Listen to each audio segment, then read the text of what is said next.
সমার্থক শব্দ বা শব্দার্থ পার্ট 4। উষ্ণিশ অর্থ হচ্ছে পাগড়ি, কিরিট বা শিরোভূষণ। অমুঘ অমুক শব্দ অর্থ সফল, সার্থক বা অব্যর্থ। কদলী কদলী দ্বারা বোঝায় হচ্ছে কলা গাছ। পাদফ অর্থ বৃক্ষ। পদ্ম এর কয়েকটি সমার্থক শব্দ হচ্ছে উৎপল, শতদল, কমল, কুমুদ, অরবিন্দ। শ্রিয়মান বিপরীত শ্রিয়মানের অর্থ বোঝায় মৃতপ্রায় বা অবসন্ন বা দুঃখিত। অঠব্যতা অরণ্য বা বন। মহেন্দ্র মহেন্দ্র দ্বারা ইন্দ্র বা দেবরাজ।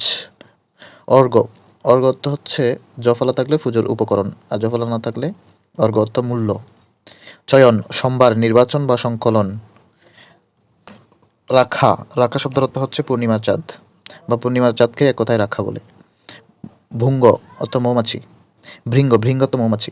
সবিতা অর্থ সূর্য বা সূর্যের সমার্থক শব্দ সবিতা। বায়ু দ্বারা বোঝায় মরুদ, পবন,